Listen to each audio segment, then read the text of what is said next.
Vamos a comenzar nuestra plática de esta noche. Espero que todos los hermanos pongan el máximo de atención. Bien, hermanos, en todo caso, es necesario irnos conociendo cada vez más a sí mismos, si es que en verdad queremos llegar a la autorrealización íntima del ser. Obviamente, necesitamos trabajar, como ya lo he dicho en mis pasadas cátedras, con el elemento fuego. El fuego, en sí, es una substancia que ha escapado a todos los análisis químicos.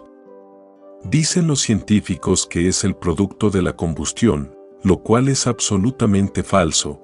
Nadie sabe cuál es la naturaleza del fuego.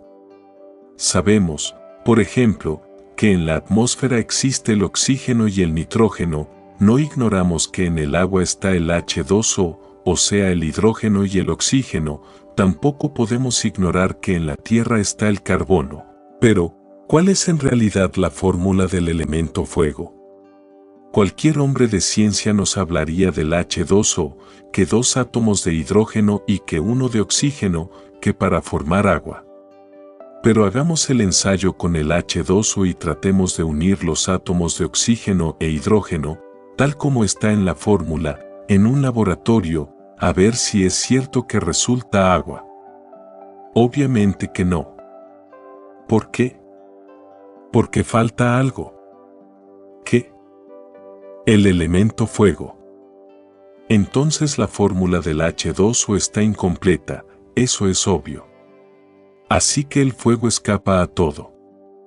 Una simple llama de esas que tenemos ahí, en la veladora, sería suficiente como para que incendiáramos el mundo, y ella permanecería impasible, ni aumentaría un átomo más, ni un átomo menos. De cualquier veladora de estas sacamos otra veladora, y otra, y otra, y otra, y quemamos un depósito de gasolina, hacemos explotar un depósito de dinamita, y sigue el fuego, y quemamos el mundo y la veladora sigue igual, impávida, como si nada hubiera sucedido. ¿Qué clase de substancia es esa, que se burla de los químicos y que hace tantos prodigios, y sin embargo permanece la misma, impasible? Realmente que la substancia del fuego es divina. Ahora, a nosotros, como les decía a ustedes en pasada plática, solamente nos interesa la parte oculta del fuego, la llama de la llama, la asignatura astral del fuego, que es lo divinal, es eso que vemos allí, en la cruz. Esse INRI, ignis natura renovatur integra, el fuego renueva incesantemente la naturaleza. Así que la liberación del ser humano no es posible fuera del fuego. Solo trabajando con el fuego, podríamos nosotros conseguir la liberación final. Los mundos, por ejemplo, no son sino granulaciones del FOAT, eso es obvio. La doctrina que nosotros enseñamos es la doctrina del fuego. Los libros que hemos escrito han sido con carbones encendidos, y entre el crepitar incesante de las llamas, hacemos llegar el conocimiento secreto a la humanidad. Bien sabemos que tras del fuego hay maravillas. Una vez a un elemental grandioso del fuego se le preguntó, ¿qué hay más allá del fuego? Respondió, eso es cosa que nosotros ignoramos. Dios es un fuego devorador, dice San Pablo, y así es. En pasadas pláticas dijimos que había 2 unos, el incognoscible a Elohim y el cognoscible Elohim. A Elohim es la seidad incognoscible e inmanifestada, en cuanto a Elohim o Elohim, es el ejército de la palabra, el ejército de la voz, es como la estrella solar, como el sol espiritual, sol sagrado absoluto, que sale de entre las entrañas del incognoscible. El ejército de la palabra emana, pues, del sol sagrado absoluto, pero el sol sagrado absoluto y el ejército de la palabra son uno, que ha salido de entre las entrañas vivas del incognoscible. El ejército de la palabra es fuego, es el FOAT pluralizado, mas no debemos olvidar que la variedad es unidad.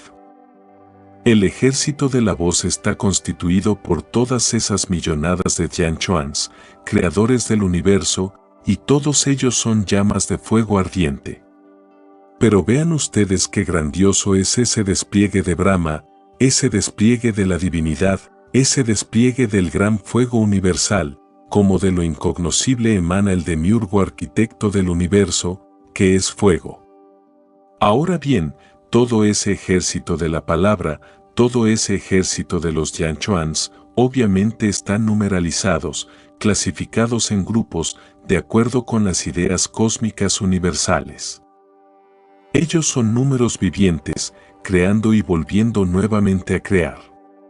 Conviene entender que de entre el seno del incognoscible ha brotado realmente el Logos, el demiurgo, el sol estelar espiritual, el ejército de la palabra y a su vez, de ese Logos múltiple, como una llama compuesta de muchas llamas, emana Atman, el inefable. Atman es el íntimo en cada uno de nosotros, nuestro espíritu divino e innombrable. A su vez, de Atman se desprende Buddhi. ¿Y quién es Buddhi? Buddhi es la conciencia superlativa del ser, Buddhi es Eros, es Foat como mensajero de los dioses. En los mundos superiores de conciencia cósmica, pueden los iniciados evidenciar el hecho concreto de que Atman siempre envía a Eros, o Foat, o Buddhi, o la Valquiria, como diríamos en el lenguaje clásico de Wagner, a realizar determinados trabajos. De manera que Foat, o Buddhi, es mensajero de Atman. Uno, realmente, se llena de éxtasis al comprender lo que es la realidad de Eros. Uno se admira al ver a las valquirias de los Mahatmas trabajando en los mundos superiores de conciencia cósmica, llevando mensajes en todos los rincones del universo, inefables damas de indescriptible belleza. Las valquirias trabajan en los templos, las valquirias entregan mensajes, las valquirias ayudan a los Mahatmas. Ellas son el Foat mensajero, el Eros extraordinario que palpita en cada uno de nosotros. ¿Qué sería de nosotros sin Eros? ¿Podríamos acaso realizar la gran obra del Padre? Nosotros necesitamos de Eros para poder desintegrar los agregados psíquicos inhumanos que en nuestro interior cargamos.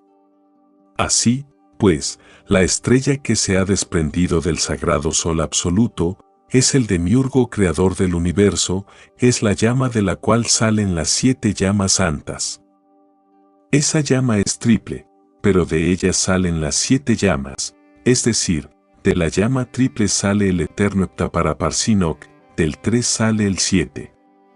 De la misma forma en que nosotros, con 3 velas allí encendidas, en el altar, podemos encender 7, así también 3 formando una llama de 3 pabilos, es el Logos como santo afirmar, el Logos como santo negar, el Logos como santo conciliar. Pero de esa llama triple se desprende el eterno Heptaparaparsinok, las 7 llamas. Atman, Buddhi y Atman Bodhi forman la monada divina interior de cada uno de nos.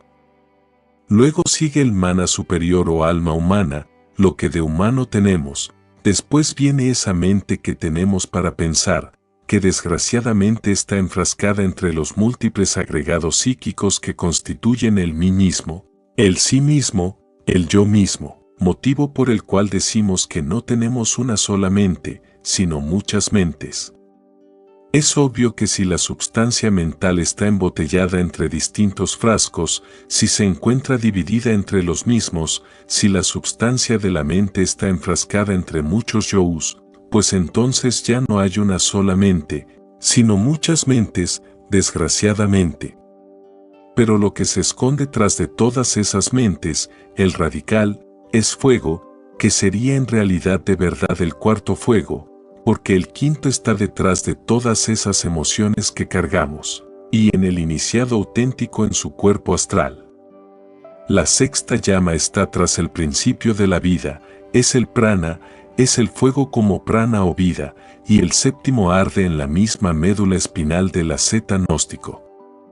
En realidad de verdad, hablando desde un punto de vista de la anatomía oculta diríamos que existen 7 serpientes, 2 grupos de A3, con la coronación sublime de la séptima lengua de fuego que nos une con el uno, con la ley, con el Padre.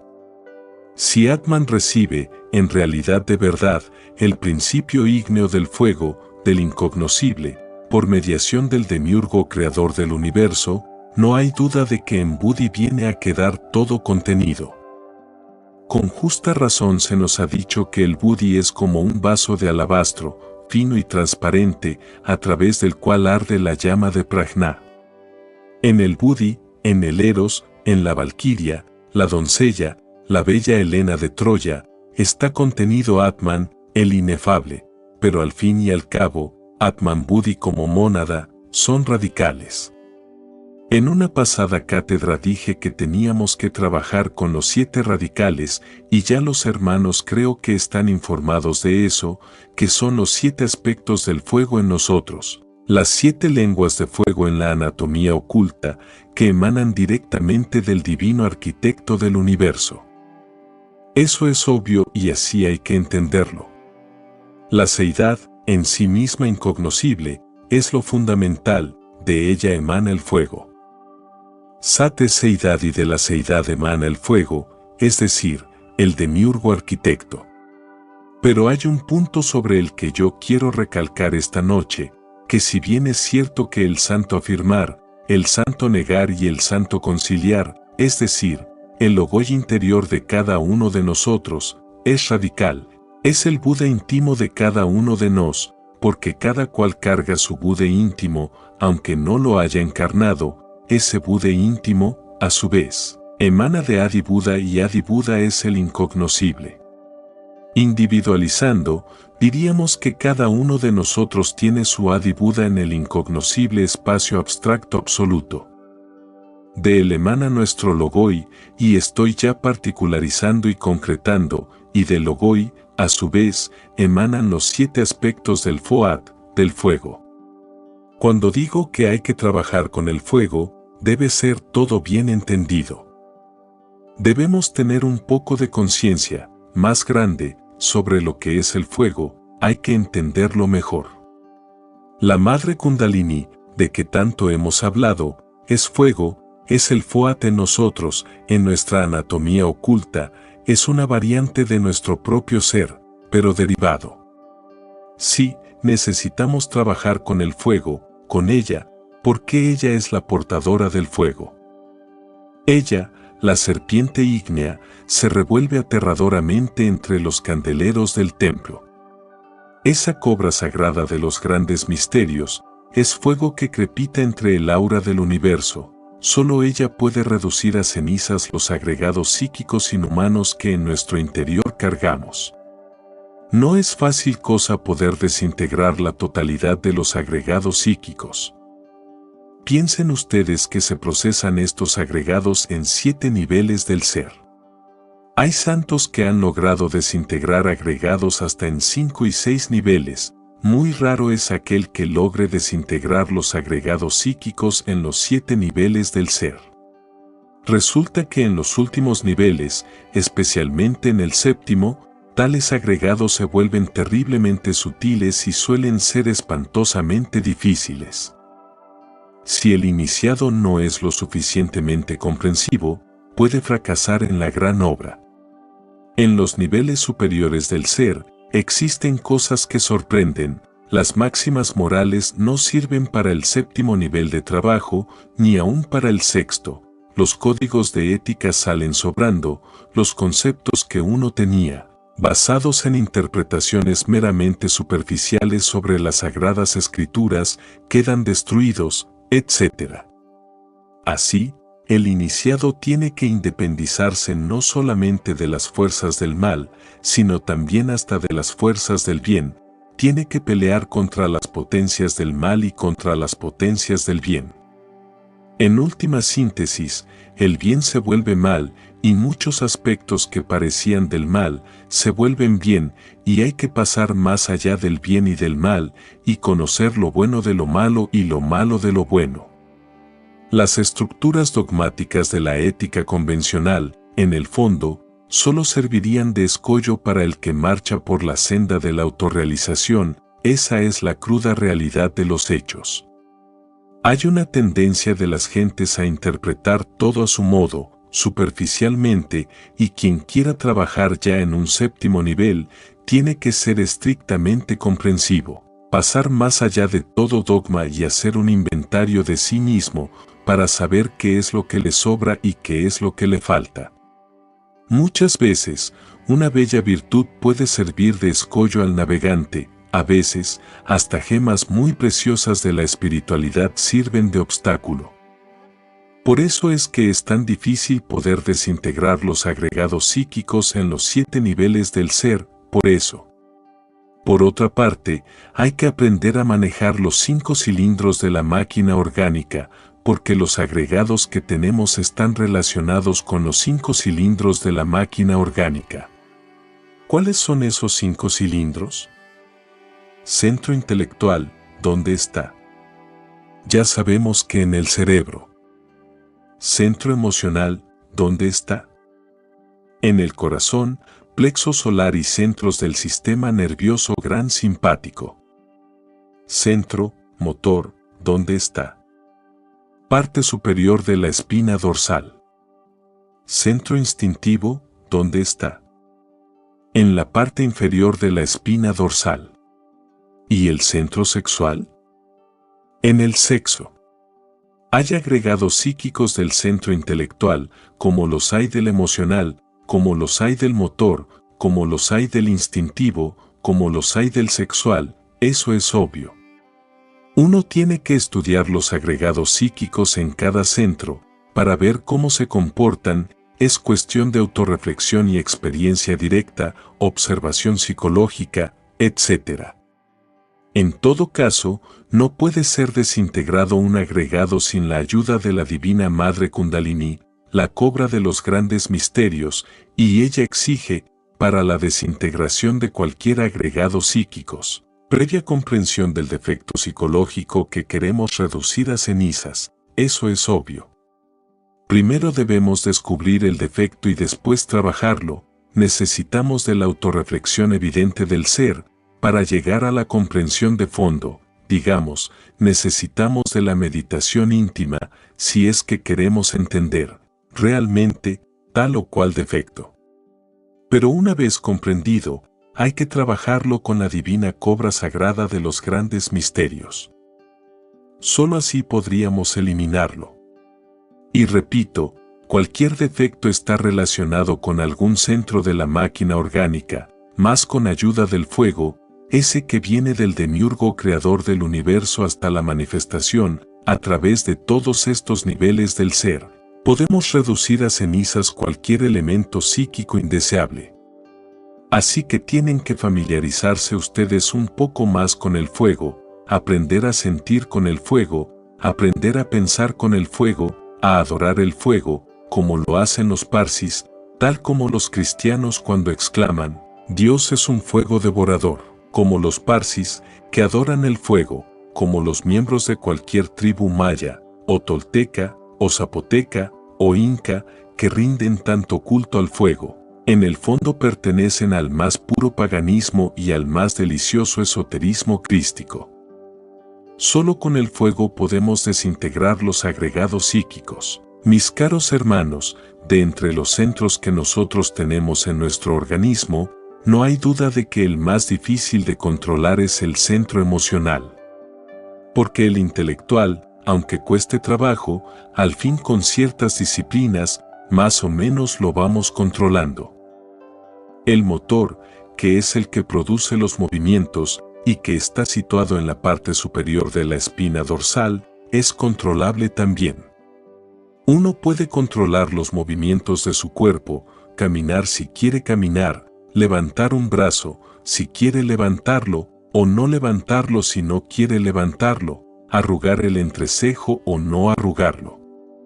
Así, todas las actividades del centro motor están bajo la voluntad, pero el centro emocional es terrible, esa cuestión de las emociones negativas, del sentimiento y de los sentimentalismos, etc., se torna difícil de poder controlar. En el Indostán, por ejemplo, comparan el centro emocional a un elefante. Un elefante loco, por ejemplo, ¿qué hacen en el Indostán para controlarlo? Le colocan, de lado y lado, 2 elefantes sanos, cuerdos, los amarran para que no se vayan y entonces esos 2, cuerdos, logran, al fin, enseñar al loco a ser cuerdo y al fin el elefante loco queda cuerdo. Es un sistema que usan los indostanes y está bueno. El centro emocional es un elefante, el intelectual es otro elefante y el motor otro elefante, el centro motor instintivo sexual. Estos 2 elefantes, el intelectual y el motor, pueden controlar al elefante loco de las emociones. Si en un momento queremos estallar de desesperación o de angustia, es decir, si nos hemos identificado con alguna emoción negativa, estamos mal, ¿qué debemos hacer? Acostarnos en la cama, relajarnos y poner la mente en blanco. Al relajarnos, estamos actuando con el centro motor, puesto que nos relajamos, relajamos todo el cuerpo, aflojamos todos los músculos, toda tensión en el organismo, y al poner la mente en blanco, es decir, al llevar la mente a la quietud y el silencio, ¿qué sucede? Al centro emocional no le queda más remedio que calmarse un poco, serenarse, y al fin el centro intelectual y el centro motor vienen a dominar al emocional, son los 2 elefantes cuerdos que vienen a domar al elefante loco. También es posible controlar a las emociones inferiores mediante las emociones superiores. Hay muchos tipos de emociones inferiores, ustedes lo saben muy bien. Se muere un familiar, gritamos, lloramos, nos desesperamos. ¿Por qué? Porque no queremos cooperar con lo inevitable, y eso es lo peor de lo peor. Uno, en la vida, debe aprender a cooperar con lo inevitable.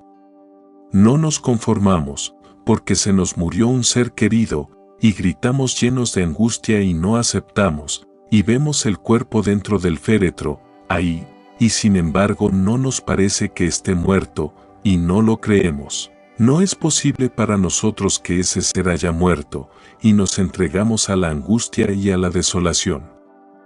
Es terrible eso. ¿Cómo podríamos dominar ese estado? De 2 modos. Lo uno, podríamos apelar al par de elefantes, el centro motor y el centro intelectual, relajar el cuerpo y poner la mente quieta y en silencio, ese sería un sistema. Otro, podríamos nosotros apelar a una emoción distinta, a una emoción superior. Tal vez nos haga mucho bien, en esos momentos, escuchar una sinfonía de Beethoven, o la flauta encantada de Mozart, o sumergirnos llenos de emoción en profunda meditación, reflexionando sobre los misterios de la vida y de la muerte. Entonces, mediante una emoción superior, controlamos a las emociones inferiores y anulamos el dolor que nos da la muerte de un ser querido, eso es obvio. El centro emocional es muy interesante, pero nosotros tenemos que adueñarnos de las emociones inferiores, controlarlas, someterlas, y eso es posible de acuerdo con nuestra didáctica. Las emociones inferiores causan mucho daño, emociones inferiores como los toros, emociones inferiores como el cine, emociones inferiores como las orgías de las grandes pachangas, emociones inferiores como las del que se saca la lotería, o el que se emociona por una noticia del periódico, o sobre una guerra, o sobre tantas cosas que hay en el mundo, emociones inferiores como las que da el tequila, emociones inferiores como las que desarrollan las gentes en todas sus bestialidades, que no sirven sino para fortificar los agregados psíquicos inhumanos que en nuestro interior cargamos y crear nuevos también, además.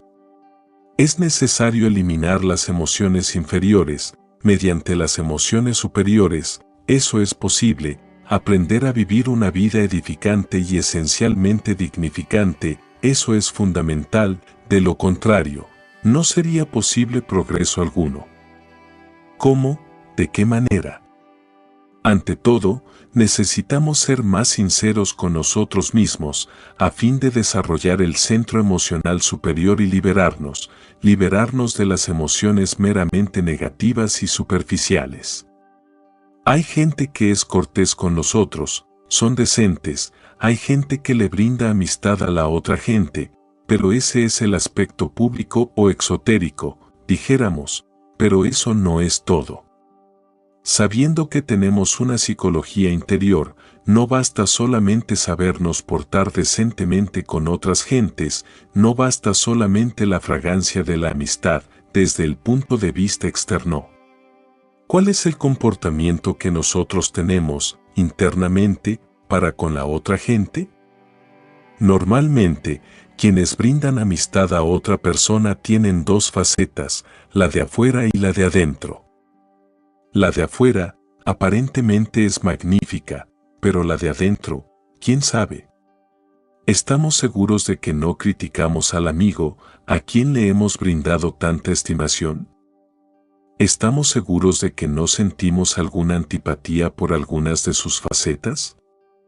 ¿Estamos seguros de que no lo estamos atrayendo a la cueva esa que tenemos, de la mente, para torturarlo, para hacer escarnio de él, mientras le estamos sonriendo dulcemente? ¿Cuántas gentes que estiman a alguien en su interior no dejan de criticar a aquel alguien a quien estiman? Aunque no exterioricen sus críticas y hacen escarnio de sus mejores amigos, aunque sonrían dulcemente en presencia de ellos. Realmente debemos ser más completos, más íntegros. Tratemos por un momento de poner en igualdad de marcha a dos relojes, al de afuera y al de adentro, al exterior y al psicológico, que marchen en perfecta armonía el uno y el otro, porque de nada sirve que nosotros estemos portándonos bien con nuestras amistades, que estemos brindándoles nuestro cariño, si por dentro estamos haciendo escarnio de ellos, si por dentro los estamos criticando, si por dentro les estamos torturando. Es mejor que los dos relojes, el exterior y el interior, marchen al unísono, segundo a segundo, de instante en instante. Debemos ser más completos, más íntegros, dejar la crítica, mordaz, psicológica, interior, a gentes que estimamos.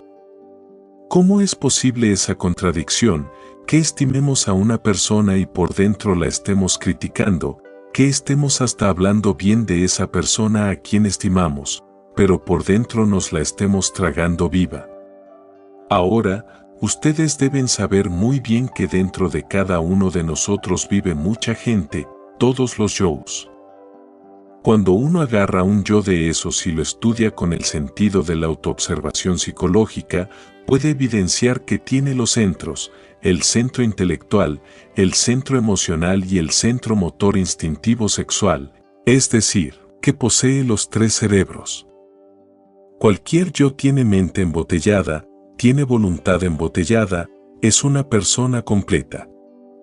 Así, dentro de nosotros existen, pues, muchas personas, dentro de cada persona viven muchas personas, los agregados psíquicos. Así, cualquier amistad que tengamos nosotros, merece que sea, debidamente, dijéramos, tratada. ¿Tienen ustedes un amigo? Por ejemplo, hay cosas del amigo que le gustan a ustedes y hay cosas que les disgustan a ustedes. Ustedes son amigos de algún yo de su amigo, o de unos cuantos yous de su amigo, pero hay otros yous de su amigo que les molestan a ustedes, que les causa antipatía. Porque tenemos que tener en cuenta que dentro de cada persona se manifiestan muchas personas. Ustedes suelen ser amigos de determinados agregados de tal o cual amigo, de tal o cual persona, pero no son amigos de todos los agregados del amigo ese en cuestión. Por eso dicen, hay cosas de este amigo que me gustan, hay cosas que me disgustan, tiene cosas buenas, tiene cosas malas. Esa es la forma que nosotros tenemos para hablar, sí, depende del tipo de agregado que esté en un momento dado hablando. Entonces la amistad que sentimos por otros no es completa. Solo sentimos amistad por unos cuantos agregados de esa persona, pero no sentimos cariño por los otros agregados de esa otra persona. Puede que a esa persona físico-psicológica, a la cual estimamos, puede que tenga agregados psicológicos que no estimamos y en determinadas horas, dicha persona nos cae pesada, precisamente porque se están expresando otros agregados con los cuales no tenemos amistad. Esa es la cruda realidad de los hechos. Si tuviéramos un yo permanente, diríamos, soy amigo de fulano de tal, en forma total, completa, no le encontraríamos peros ni tachas de ninguna especie. Pero resulta que no hay un yo permanente, sino muchos. Entonces, ¿a cuál agregado de esos, o a cuál yo de esos, del sujeto 20, es que nosotros estimamos? No será a todos. Por eso necesitamos ser comprensivos en esto de la interrelación. ¿Por qué pelean los amigos? Sencillamente porque de pronto interviene, dentro de la personalidad, un agregado que no es amigo del amigo, y entonces viene la discordia. Pero si luego ese agregado se retira e interviene otro que sí es amigo del amigo, hacen las paces. Qué fatuas son entonces las amistades, no son completas, y no son completas porque no son comprensivas, no entienden esto de la pluralidad del yo, si no, serían completas, sabrían disculpar los defectos del amigo y no reñirían con él. Falta ese conocimiento para que nosotros no riñamos con nuestros amigos, hacernos más conscientes de eso. Así mejoramos nosotros la interrelación, la convivencia. Existen simpatías que, podríamos decir, son mecánicas y antipatías mecánicas. Ni unas ni otras sirven, porque son mecánicas. A veces decimos, fulano de tal me cae gordo, pero ¿qué es lo que nos cae gordo de fulano de tal? Un agregado psíquico que posiblemente no es amigo de nosotros, eso es todo. Nosotros no debemos tratar, pues, de hacer una simpatía a la fuerza con alguien que antipatizamos, sino, ante todo, descubrir cuál es la causa de la antipatía. Y cuando descubrimos a base de reflexiones que esa antipatía es mecánica, la antipatía desaparece entonces por sí misma y queda la simpatía. Mas, ¿cómo podríamos, o qué base podría servirnos para llegar a la conclusión de que una antipatía es mecánica? Yo digo que, sencillamente, comprender la pluralidad del yo. Es indubitable que dentro de toda persona viven muchas personas. Hay veces que en determinada gente, por ejemplo, en determinado sujeto, se expresan algunos agregados que no nos gustan y esto es mecánico. Reflexionemos en que dentro de esa persona que nos cae gorda, también hay agregados que pueden simpatizar con nosotros y ser serviciales y amigos, que no todos los agregados que se manifiestan en un sujeto 20 son desagradables para nosotros, pueden manifestarse en un 20 fulano que no nos gusta, agregados que sí nos gustan.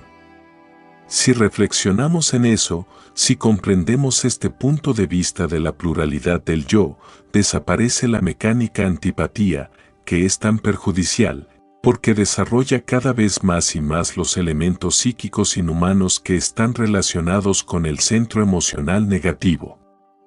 Cuando más vayamos nosotros eliminando los agregados del centro emocional negativo, más y más se irá desarrollando en nosotros el centro emocional superior. Empero, digo que el centro emocional superior es grandioso, es más poderoso que el intelecto. Con el centro emocional superior podemos nosotros comprender la naturaleza del fuego. Los libros sagrados están escritos con carbones encendidos, es decir, con fuego. El lenguaje de la Biblia, por ejemplo, es parabólico, es el lenguaje del centro emocional superior. Las experiencias místicas e incorpóreas, obviamente son parabólicas, y solamente se pueden entender con el centro emocional superior. Los misterios de la vida y de la muerte son perfectamente cognoscibles mediante el centro emocional superior, eso es obvio.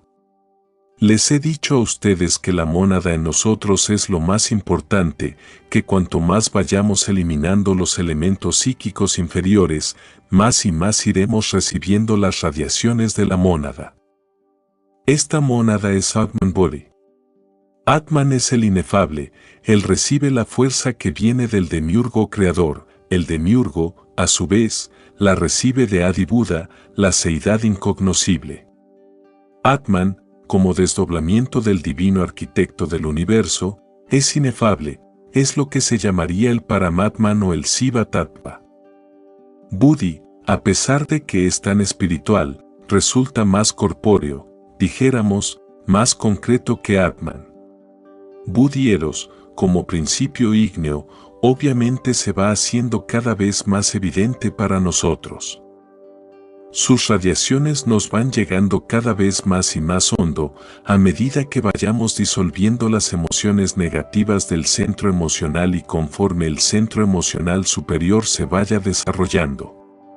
Atman Buddhi es la mónada, es la realidad dentro de nosotros, lo que cuenta, el ser real en nosotros. Nosotros tenemos que luchar, eliminando emociones negativas para ir acercándonos cada vez más y más a la mónada, y la mónada, precisamente nos ayuda, porque de Buddhi emana Eros, esa fuerza sexual extraordinaria con la que nosotros podemos desintegrar los agregados psíquicos en la forja de los cíclopes. ¿Qué sería de nosotros sin Eros? A Eros se opone Anteros, las potencias del mal, que no están fuera de nosotros, sino dentro de nosotros, aquí y ahora, son todos esos agregados del centro emocional inferior, el Anteros. Si eliminamos las emociones negativas y desarrollamos el centro emocional superior, iremos penetrando cada vez más en la esencia del fuego, nos iremos acercando más y más a nuestra mónada interior que siempre nos ha sonreído. No olviden ustedes que el centro emocional, en su principio es puro, radiante.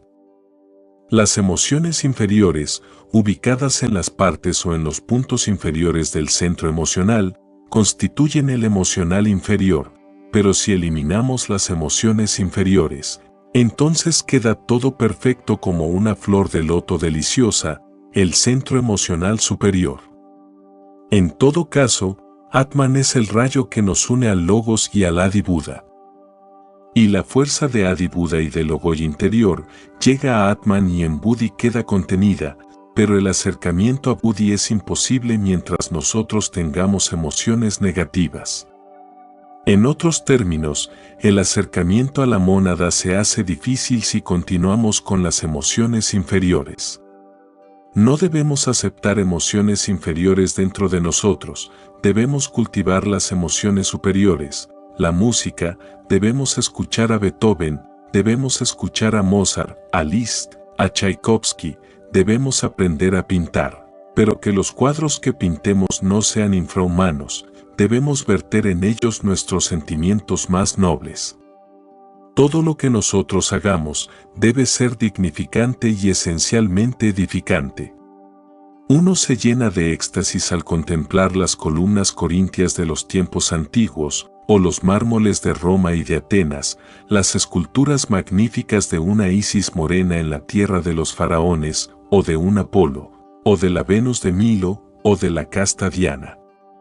Uno se llena de éxtasis, vibra con emoción superior, al escuchar por ejemplo la lira de los tiempos antiguos, o al entregarse a la meditación profunda entre el seno de la naturaleza, o al pasearse por las ruinas de la antigua Roma, o al caminar por las orillas del Ganges, o al caer de rodillas ante el Gurú, entre las nieves perpetuas de los Himalayas.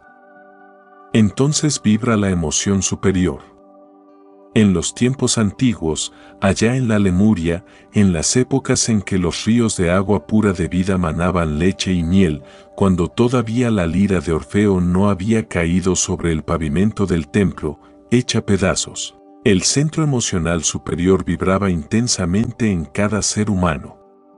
Esa era la época de los titanes, la época en que los seres humanos que poblaban la faz de la tierra, podían ver el aura de los mundos y percibir más de la mitad de un Oltapamnas en las tonalidades del color. Bien sabemos que un Oltapamnas tiene más de 5 millones de tonalidades.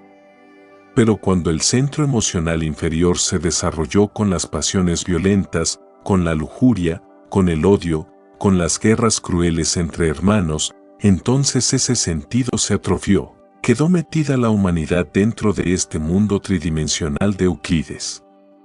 Ha llegado la hora de entender que solo mediante el centro emocional superior es posible penetrar más profundamente dentro de nosotros mismos. Si nosotros procedemos rectamente, si aprendemos a vivir, si aprendemos a relacionarnos con nuestros semejantes en una forma bella, entonces nos acercaremos más y más a la mónada sagrada y distintos chispazos de conciencia cósmica nos irán sorprendiendo, se irán haciendo cada vez más continuos, hasta que al fin, un día, tengamos todos, en realidad de verdad, la conciencia despierta, la conciencia superlativa del ser, Buddhi. Ese día seremos dichosos. En esa deliciosa mañana, las vibraciones de Buddhi nos saturarán totalmente y sabremos vivir, de verdad, en estado conscientivo perfecto. Hasta aquí esta cátedra.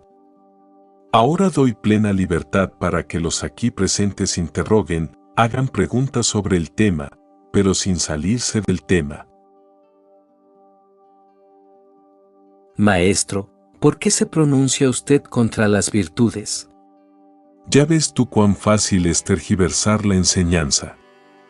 Tú lo haces con el corazón sencillo y sincero, pero después que tú digas eso, otro fulano lo tergiversa un poquito más, y el tercero la sigue tergiversando más, y cuando la enseñanza llegue a toda la América, ya se estará diciendo, Samael Aungui está contra las virtudes, no más virtudes. Así se tergiversa la enseñanza y así se ha tergiversado la enseñanza de todos los hermanos mayores que han ayudado a la humanidad.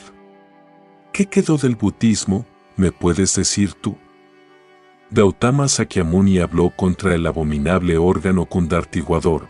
Toda su doctrina fue contra las malas consecuencias de ese abominable órgano. Hoy tenemos un evangelio budista deformado completamente. Ya nada, casi nada queda del budismo antiguo, todo ha sido deformado. No estoy pronunciándome contra las virtudes, aclaro, debemos pensar correctamente. El agua es útil, es magnífica, es buena en el lavamanos, es buena entre su recipiente, en el baño. Pero, ¿qué dirían ustedes del agua metida en la sala, inundando las recámaras? Ya cambiaría todo, ¿verdad? Sería mala. El fuego está bueno en la cocina, también está magnífico ahí, en las veladoras, pero si el fuego, en este momento, estuviera quemando esta casa y llegaran los bomberos, ¿qué diríamos? Sería una calamidad, ¿verdad? Así, toda virtud es buena en su lugar, pero fuera de su lugar, es mala. Un misionero, como ustedes, está bien que dé las enseñanzas, que las divulguen por todas partes, pero, ¿qué tal que ustedes en vez de divulgar las enseñanzas entre las distintas gentes, por ahí en las calles o en los lumiciales, o en las casas de familia, se fueran a los prostíbulos a divulgarla? ¿Estaría correcto eso? Sería malo, ¿verdad? Entonces el misionero se convertiría, ¿en qué? En un malvado, ¿verdad? Muy bien, pero no quiere decir que el misionero sea un malvado, todo depende del uso que haga de sus virtudes. El dinero en sí mismo no es bueno ni es malo, todo depende del uso que se haga de él, si se emplea para el bien es bueno, si se emplea para el mal es malo. Lo mismo son las virtudes, son preciosas, son gemas inefables, es claro que cada defecto psicológico eliminado deja el puesto libre para la cristalización de una virtud. Pero las virtudes, fuera de su lugar son malas, con ellas se puede hacer mucho daño también, no solamente a los demás, uno puede dañarse a sí mismo con sus propias virtudes si no las sabe manejar. Quiero que entiendan esto los hermanos, con una claridad perfecta. ¿Qué dirían ustedes de la violencia? ¿Será buena la violencia o no? ¿Qué me responden? ¿Cuál sería la respuesta? Que es mala. Que es buena y es mala. ¿Está más lógica aquella, la respuesta que da? La violencia, si se aplica con sentido de defensa, es buena para uno. Pero si se aplica en una forma instintiva, entonces ya nos perjudica a nosotros mismos. En substancia está correcto lo que tú estás diciendo. Más hay que detallarlo. Obviamente, la violencia a la violencia conduce, y no es aconsejable, pero, tengamos esto, un hombre tiene su esposa y tiene sus hijos, tiene hijas también, ya grandes, señoritas. De pronto un grupo de bandidos resuelve asaltar la casa para violar a su esposa, violar a sus hijas y todo, incendiar la casa y robar. Pero ahí hay un hombre, el marido.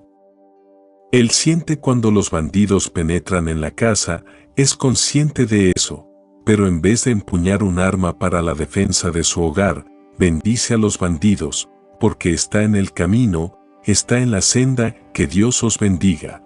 Hermanos de mi alma, no cometáis ese crimen tan horrible de violar a mi mujer, mientras se la están violando, de violar a mis hijas, mientras se las están violando, de robar mis dineros, mientras le están atrapando los últimos pesos, de incendiar mi casa, cuando ya le están metiendo fuego. No hagáis eso, hermanitos, porque tendréis mucho karma por pagar. Sin embargo, yo estoy dispuesto a bendecirlos a todos ustedes. Bueno, supongamos que sale vivo de esa contienda porque los bandidos se compadezcan de él. Bueno, ¿cómo quedaría ese hombre ante las autoridades y ante la divinidad? Las autoridades, creo que lo juzgarían por cómplice del delito, eso está ya visto en el Código Penal, ese hombre merece la cárcel, ¿verdad? Por cobarde y porque se ha convertido en cómplice del delito, es obvio que merece la cárcel, se ha convertido en cómplice, es un cobarde. Entonces, ¿cuál es el deber de ese hombre ahí? Está en la senda, es iniciado, quiere ser Mahatma y no sé qué más, ¿cuál es su deber? Pues morir en el campo de batalla, defender su familia a como de lugar, morir peleando, pero morir, si le tocó morir, morir cumpliendo con deber de hombre, ese es su deber. O, ¿qué diríamos, por ejemplo, de un militar? Y aquí tenemos a nuestro hermano, el teniente coronel MRT, ¿qué diríamos, por ejemplo, o qué diría nuestro hermano que es militar? Que de pronto la patria está amenazada, vienen los gringos a invadirnos, a saquear, a violar, incendiar, robar, y el ejército dice, no, ya no peleamos más, Dios bendiga a todos estos invasores, si queman, allá será su karma. Que Dios los bendiga, nosotros no peleamos. Se cruzan de brazos a dar bendiciones y orar por los bandiditos que están atacando. ¿Qué se diría de un ejército así? Inmediatamente, una traición a la patria, eso. Alta traición. Eso es obvio. Alta traición.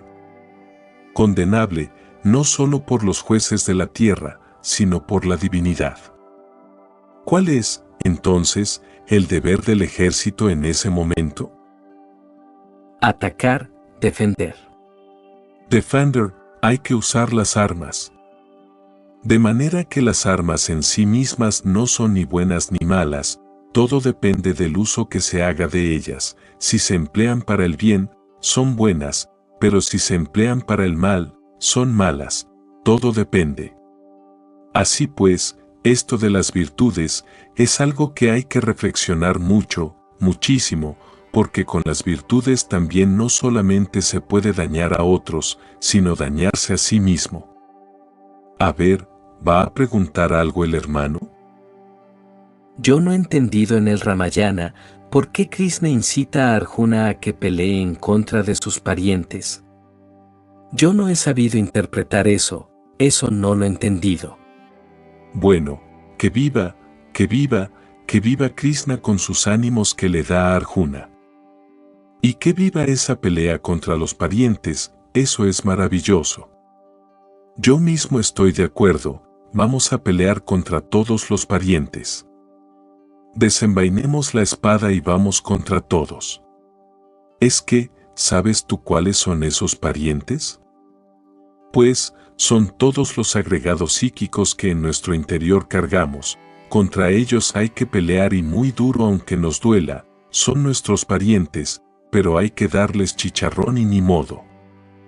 A ver, hable pues. ¿Qué interpretación le podemos dar a la enseñanza evangelista de que si te dan en una mejilla pon la otra? Eso sí. Yo les aseguro que si a mí viene alguien y me suena, pues yo le pongo la otra para que me suene más duro. No hay problema. Pero si tengo un grupo de niños aquí junto, o si estoy de guardián aquí, del templo, estoy ocupando, por ejemplo, el puesto del hermano, y en ese momento llegan un grupo de bandidos a darles chicharrón a ustedes, yo ahí me la juego, para eso está la espada, y si me dan o me salen adelante, bueno, yo muero en el campo de batalla. ¿Cuál es el deber de un guardián del templo? Dime a ver, ¿respuesta? Defender, aún con la vida, las personas que están guardadas. Correcto. Tú en este momento eres guardián del templo, si en este momento alguien viene a atacarnos, vienen las multitudes, viene el vandalaje a atacar a estos hermanos, tú tienes que perder tu vida ahí, si hay necesidad. Porque ese es el guardián del templo. De manera que, entonces, una cosa es una cosa y otra cosa es otra cosa. Una cosa es que nosotros bendigamos a nuestros enemigos, que devolvamos bien por mal, que pongamos la mejilla derecha para que nos suenen más duro, y otra cosa es cumplir con nuestro deber cuando llega la hora de cumplir, de defender, de saber defender a los que están a nuestro cargo. ¿Entendido? ¿Hay otra pregunta? Sí, hermano. Venerable, hablando de las virtudes, ¿se puede considerar que en muchos casos, una virtud puede crear dependencia psicológica? Una virtud, cuando no se sabe usar, puede crear dependencias psicológicas, puede convertirlo a uno en tirano, puede hacerle a uno dar un paso en falso, etc.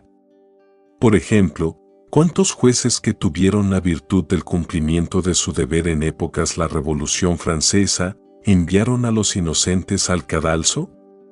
Hubo verdugos que su deber era decapitar a muchos en la guillotina, y cumplieron con ese deber que ellos tenían, con la virtud del deber, y los decapitaron, hicieron caer la cuchilla sobre sus pescuezos. ¿Está eso correcto? De manera que, entonces, ¿qué? Hay que aprender a manejar las virtudes, no es que sean subestimables, son gemas preciosas, afloran en nosotros conforme los agregados psíquicos van siendo eliminados. Pero cada cosa en su lugar. Ya dijimos que el fuego está bueno en la cocina, pero no en la sala, y que el agua está bien en el lavamanos, pero no está bien que invada las recámaras. Una verdad es buena en su lugar, mala cuando está fuera de lugar. Eso es todo. Hay que ser más equilibrados, más reflexivos, más maduros, eso es obvio. Por ejemplo, la antipatía mecánica es absurda. Pero, de nada sirve que luchemos contra la antipatía mecánica, de nada sirve, por ejemplo, que digamos, esta persona me cae gorda. Pero como estoy en la gnosis voy a ver cómo me hago amigo de esa persona, y forzarse y sonreírle artificiosamente, y resulta que esa sonrisa, más que sonrisa resulta una mueca trágica. No, lo que hay que hacerle es la disección a esa antipatía mecánica a ver por qué nos cae gorda esa persona. Esto requiere mucha autorreflexión, mucha autoobservación psicológica, mucha meditación y al fin venimos a descubrir la causa. Una vez que hayamos descubierto esa causa, la desintegramos con ayuda de la Divina Madre Kundalini, con la ayuda del fuego sagrado. Entonces, aflora en nosotros la virtud de la simpatía hacia esa persona. Una verdad, simpatía hacia esa persona que antes nos caía gorda. Hay que hacerse, pues, consciente de todo, vivir una vida consciente, una vida más madura, menos mecánica. A ver, hermano. Maestro, ¿la virtud se puede aprender? ¿Aprender? Pues, hombre, jamás. Esas son gemas preciosas o flores del alma que nacen en nosotros cuando hemos eliminado tales o cuales defectos psicológicos. Tengamos, por ejemplo, que eliminamos nosotros la ira, surge en nosotros la dulzura, que eliminamos la lujuria, en su reemplazo si surge la virtud de la castidad, que eliminamos el odio, en su reemplazo surge la virtud del amor, y conforme vayamos eliminando estos defectos psicológicos, las virtudes van surgiendo en su lugar. Por eso decimos que necesitamos cristalizar alma en nosotros, y el alma es puro fuego universal. Ese fuego divino, ese fuego inefable debe ir cristalizando poco a poco en nosotros. Pero no podríamos hacer cristalizar el alma en nosotros si no eliminamos los defectos de tipo psicológico. A medida que vayamos eliminando cada agregado psíquico, en su reemplazo irá cristalizando ya una virtud, ya un poder, ya una ley, etc. Eso se llama cristalizar alma. Y al fin, cuando todos los agregados psíquicos estén eliminados, solo quedará en nosotros el alma, hasta el mismo cuerpo se volverá alma. ¿Qué es el cuerpo de un mutante? Es un cuerpo ya convertido en alma. Pero para cristalizar el alma en nosotros, que es puro fuego vivo, se necesita forzosamente eliminar los agregados psíquicos. Y esto solamente es posible pasando por grandes crisis emocionales. Esto no es cuestión meramente intelectual. No. Para eliminar un agregado psíquico tiene uno que pasar por terribles arrepentimientos, llorar, desesperarse, darse contra el suelo y hasta azotarse si hay necesidad. Hay que sufrir muchísimo, arrepentirse, pasar por terribles, repito, amarguras. Si uno no pasa por esas crisis emocionales, pues no desintegra lo que debe desintegrar y no cristaliza las virtudes, y no cristaliza el alma. Pero cuando uno logra cristalizar alma y se convierte todo en alma, entonces resplandece gloriosamente, es una llama más de la gran hoguera, ardiendo entre el aura magnífica del universo. Así nos enseña la doctrina del fuego, y así debemos nosotros comprenderlo. ¿Alguna otra pregunta? Maestro, Eros es fuego en nosotros, y la Madre Divina es fuego también en nosotros. ¿Cómo se hace para que Eros, al llevar a lo máximo a ese fuego, que no se nos escape como agua? ¿Qué? Que no se nos escape. Es que Eros es fuego, el fuego sexual que emana de la mónada. La mónada a su vez la recibe del logos. Ese fuego erótico surge, concretamente, desde la valquiria, desde el buddhi, en la manifestación. No se escapa cuando no se derrama el vaso hermético, cuando el vaso que contiene el aceite permanece incólume. Pero si se derrama el vaso de Hermes, ese fuego erótico se escapa, se pierde, y entonces, ¿con qué vamos a trabajar? Nosotros necesitamos del poder de la mónada si es que queremos lograr eliminar los agregados psíquicos. Así se debe entender, así se debe comprender. ¿Hay algo más que preguntar? ¿Hasta dónde ese fuego se debe agitar? ¿Se debe qué? ¿Hasta dónde se debe trabajar con ese fuego? ¿Debe ser en forma más bien rítmica o se puede llegar hasta en fuego? El fuego se manifiesta, o se debe usar, para ser más claro, durante todo el trabajo esotérico de forma perfecta, rítmica. Porque hay tiempos de plus y hay tiempos de minus, hay tiempos de Mahammantaras particulares y tiempos de Mahapralayas particulares, tiempos de actividad y tiempos de reposo. A cada época de actividad debe sucederse una pausa magnética creadora, porque en todo existe el biorritmo. A ver, hermano.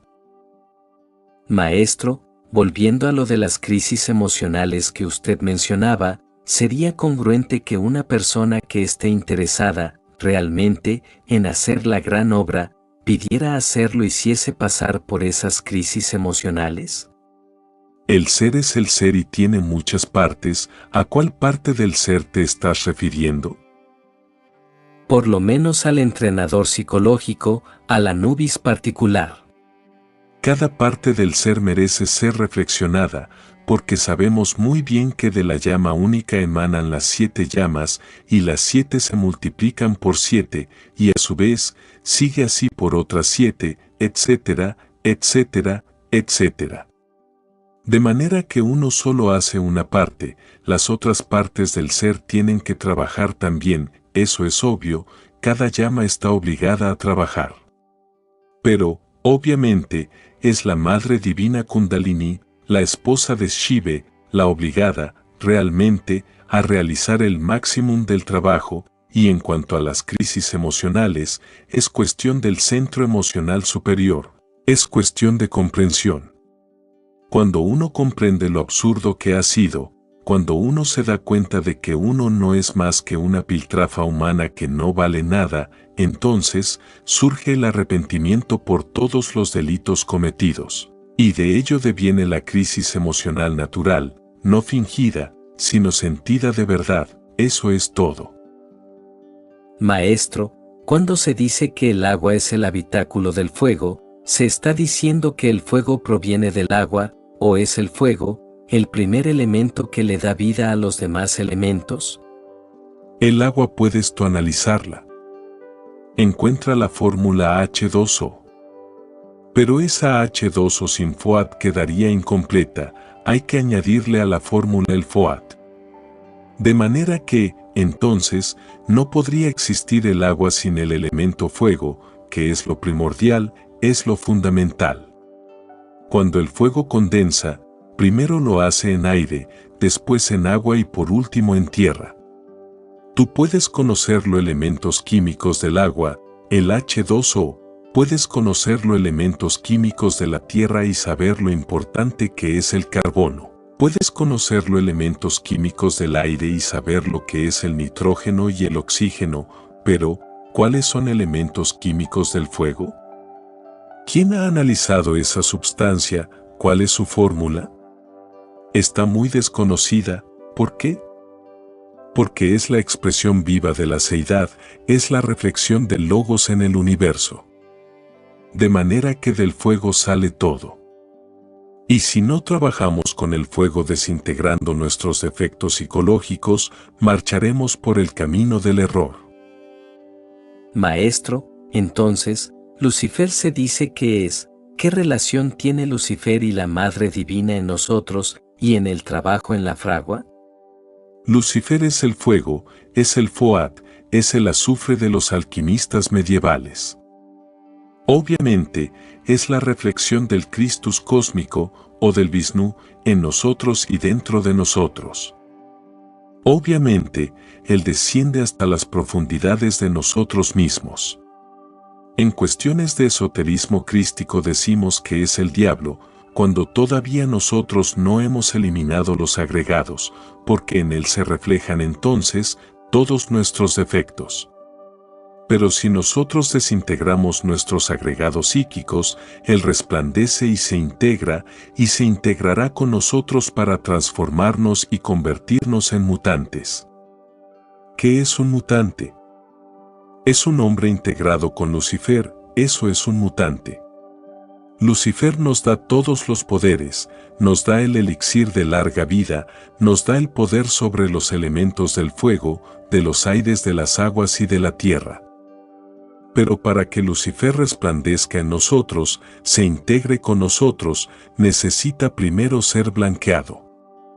Por eso dicen los alquimistas medievales, quema tus libros y blanquea el latón. Hay que blanquear el latón, necesitamos blanquear al diablo. Cada uno de ustedes tiene al diablo, negro como el carbón, horrible, necesitan blanquearlo y solamente lo pueden blanquear ustedes, cada uno de ustedes, desintegrando sus agregados psíquicos. El día que lo hagan, ustedes se integrarán con él y él con ustedes y les entregará a él el tesoro escondido, el vellocino de oro y les dará todos los poderes. Antes no es posible, ¿comprendido? ¿Alguna otra pregunta? Bueno, habla más claro que no estoy entendiendo, barájamela más despacio, más claro, más despacio y más fuertemente. Cuando el arrepentimiento no surge, maestro, cualquier determinación que nosotros tomemos, debido a la multiplicidad del ego, para, digámoslo así, para castigarnos como lo hacía San Antonio o San Francisco, entonces eso aparentemente podría ser una maldad que nos puede ayudar en el camino de la autorrealización, para eliminar determinado agregado psíquico. Bueno, en esto no hay dogmas, en esto lo que hay son inventarios, sumas y restas, multiplicaciones y divisiones. Hay que saber qué es lo que nos sobra y qué es lo que nos falta, sin dogmas. En primer lugar, lo que se necesita es saber si no surge el arrepentimiento en nosotros. Si de verdad no surge, es porque somos perversos. Porque cuando surge en nosotros, es porque todavía no hay perversidad. Pero si no surge, somos demasiado malvados, demasiado perversos. Obviamente, mis queridos amigos, que hay en el arrepentimiento. Algunos lo traducen en una forma y otros en otra forma. Hay quienes dicen que es cambiar la forma de pensar y citan términos griegos y etcétera, etcétera, etcétera, y otras tantas hierbas. Perdóneseme la franqueza, pero no estoy de acuerdo con esas concepciones. Cuando uno, en realidad de verdad, se enfrenta a su propia mónada divinal, que emana del sagrado sol absoluto, y mira hacia lo que tiene en el fondo y se da cuenta de todas sus barbaridades, hay arrepentimiento, trabaja con arrepentimiento, pasa por las crisis emocionales. Pero cuando uno se ha alejado tanto del sagrado sol absoluto que ya las emanaciones, las ondulaciones cósmicas del sagrado sol absoluto no le llegan, porque está demasiado desviado, caído en la magia negra, es un caso perdido. En ese caso es un malvado. Y ese malvado tendrá que castigarse mucho a sí mismo, necesitará pasar por horribles penitencias, obviamente, necesitará ser muy sincero consigo mismo, demasiado sincero, a fin de que pueda, en verdad, desintegrar los agregados psíquicos inhumanos que en su interior carga. Pero, ante todo, si no le ha llegado el arrepentimiento, es porque es un malvado, un perverso. Ha llegado a la perversidad. Porque una cosa es la maldad y otra la perversidad, el perverso ya no tiene remordimiento ni arrepentimiento. Es un caso perdido, ya no lo tocan las ondulaciones cósmicas del sagrado sol absoluto. Por eso no siente ni remordimiento ni arrepentimiento, se vuelve cínico y se convierte en habitante del reino mineral sumergido, ingresa en el mundo de 96 leyes. Eso es todo. Pero ¿cómo hacer en ese caso, para lograr que el que no tiene arrepentimiento se arrepienta? Repito, necesitará apelar a mucha fuerza de reflexión para analizar sus defectos psicológicos, y hasta hacer ciertas penitencias rigurosas y disciplinarse, etc. Bueno, he dicho. ¿Alguna otra palabra, alguna otra pregunta? La pregunta de Lucifer, quería saber o he tenido esta inquietud, yo recuerdo que según nos dice usted, tenemos un 3% de conciencia libre, en este momento. Eso podría decir que hay una parte de nuestro Lucifer que no está negro. Entonces, si vemos, pongamos, como al Fausto, el como llama a su Lucifer, a su divino daimon. Es la misma fórmula para uno trabajar con él o para uno invocarlo aquí. Bueno, detrás de esa pregunta hay un resorte de curiosidad, en el fondo hay un resorte de curiosidad. ¿Te gustaría trabajar con él, sencillamente, porque se ha oído hablar tanto sobre él? Habla Goethe, habla el doctor Fausto, encantador y mago, se cita en tantos textos que bien vale la pena intentar alguna amistad con él. Pero, pregunto a los aquí presentes, ¿hay ya alguno que ya esté tan preparado como